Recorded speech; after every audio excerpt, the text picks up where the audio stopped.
In a quiet coastal village on the edge of the Atlantic, there lived a young woman named Amara, whose heart was as deep and mysterious as the sea that bordered her world. Her cottage stood near the cliffs, where waves crashed and whispered ancient songs. Every morning, before the sun climbed over the horizon, she would walk barefoot to the edge, her long white dress brushing against the wet grass, her eyes fixed on the endless blue. She was waiting for a man who had promised to return. His name was Kelechi, a fisherman by birth, but a dreamer by heart. He wasn't like the other men in the village who feared the deep waters. Kelechi loved the ocean, the way it shimmered, the way it moved, the way it seemed to breathe life into him. The sea, he said, was his destiny, and Amara, she was his heart. They grew up together, chasing waves and sharing dreams under the stars.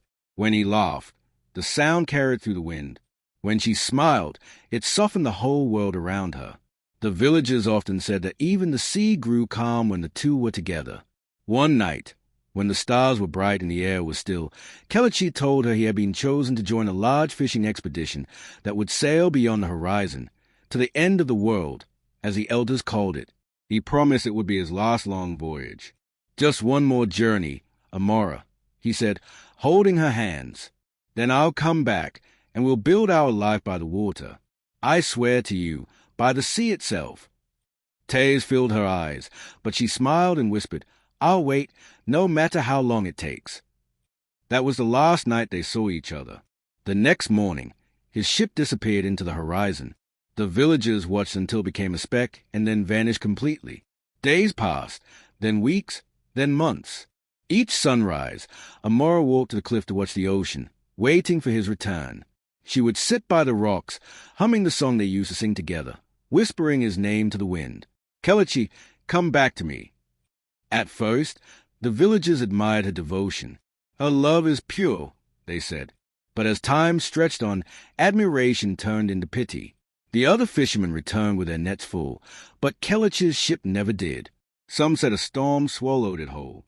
Others whispered that he might have found another woman in a distant land and forgotten her. Still, Amara refused to believe any of it. "He is alive," she would say. "The sea wouldn't take him from me." Years rolled by. The world around had changed. The children who once asked her stories grew into adults. The waves carved new shapes into cliffs, and Amara's hair turned from black to silver. Yet every morning, she went to the same spot, clutching a small seashell Kelechi had given her, their promise shell. He'd called it. When the wind blew, she swore she could still hear his voice calling her name.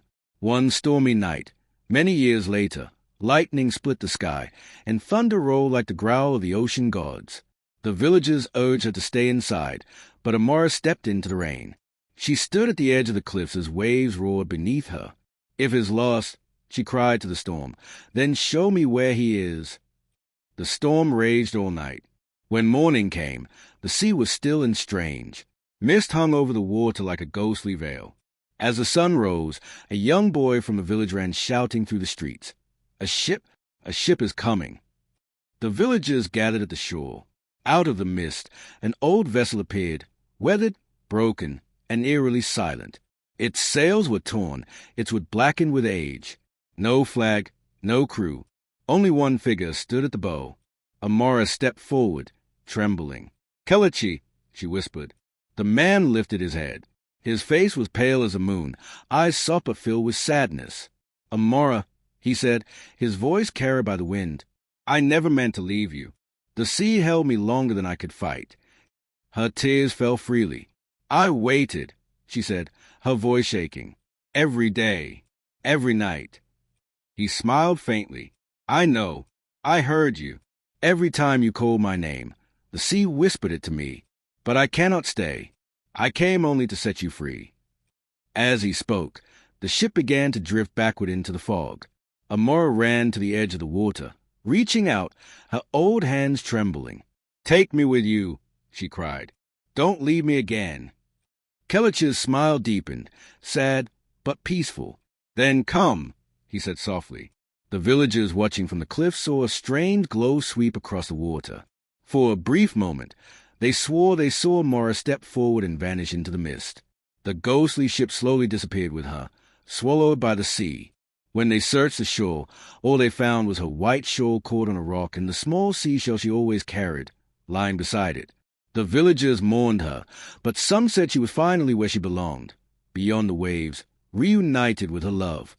And to this day, on quiet nights when the moon is full and the ocean is calm, sailors tell of seeing two figures standing on the cliffs, hand in hand, watching the horizon together. The girl who waited, and the lover who never returned. Together at last, beneath the whispering sea,